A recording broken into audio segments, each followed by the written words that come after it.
Баршаңызға сәлем достар. Бүгінгі видеода біз өте дәмді булочкалар дайындаймыз. Ең алдымен менің YouTube каналым мен Инста парақшама тіркелуді ұмытпаңыздар. Бірінші, бізге керекті ингредиенттермен таныстыра кетейін. Жылы сүт, одан кейін бір жұмыртқа, қант, тұз, ашытқы керек болады. Ең алдымен ыдысымызға осындай сүтімізді құйып аламыз. Одан соң бір жұмыртқаны салып, жақсылап араластырамыз. Менде бұл жерде жұмыртқа, үй жұмыртқасы өте дәмді болып шығады. Міндетті түрде жасап көріңіздер. Осылай араластырып аламыз. Енді осылай жақсылап араластырып болғаннан кейін үстіне шым-шым тұз саламыз. Шым-шым ғана салу қажет. Одан кейін қант саламыз. Қантты 3 қасық саламыз. 1, 2 және де 3-ші қасық. Енді жақсылап араластырамыз. Енді үстіне ашытқыны саламыз. Бізде бұл ашытқы құрғақ ашытқы болу керек. Бірақ та біз осы жасап жатқан қамырымызды өте ұзақ араластырғанымыз міндетті. Ашытқыны біз 1 қасық көлемінде саламыз. Видеода көрсетілгендей 1 қасық көлемінде саламыз. Енді осы салып алғаннан кейін жақсылап араластырамыз. Міндетті түрде ұзақ уақыт араластырғанымыз жөн. Негізі қасықпен араластырған жөн, сол кезде біз өлшеп тұрып салып жасай аламыз. Осылай барлығында жақсылап араластырамыз. Енді ұн қосып, өте жұмсақ етіп қамыр илейміз. Қатты жұмсақ болып кетпесін, өйткені бізде түйген кезде кедергі жасауы мүмкін.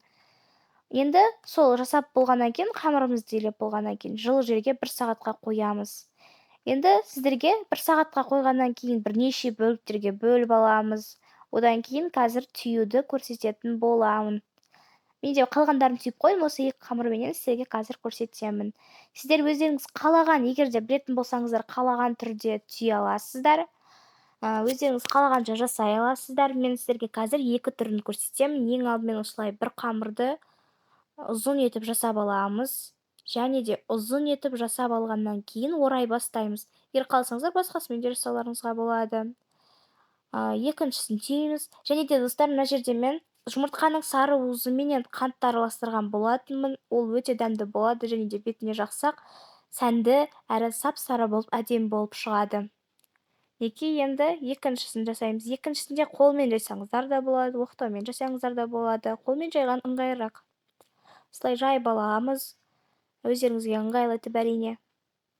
Осылай жайып болғаннан кейін үстіне бағанағы жасап алған жұмыртқалы массамызды жағып аламыз. Жұмыртқамен қант араласқан. Және осындай арнайы жаққышпен жақсаңыздар да болады, немесе қолмен де жақсаңыздар да болады. Осылай жағып аламыз. Енді осылай ортасынан бүктейміз. Және де пышақты қолдансаңыздар болады. Осылай кесіп аламыз. Және де арғы жағынан алып келіп, мына жерінен алып келіп, және де ортасындағыны осылай артқы жағына қарай аударғызып аламыз. Мінекей достар, осыменен біздің 2 түрлі сіздерге көрсеттім. Өте дәмді болып шығады әрине. Осылай бетіне жағып аламыз. Енді осы біздің көптеген осы булочкаларымызды 180 градуста 30-35 минут көлемінде пісіріп аламыз. Өте жұмсақ болып көтеріледі. Ұзақ уақытқа қойыңыздар, сол кезде әдемі болып көтеріледі. Мінекей достар, бізде пісіп шықты, осындай болып, керемет болып шығады. Міндетті түрде жасап көріңіздер. Маған тіркелуді ұмытпаңыз.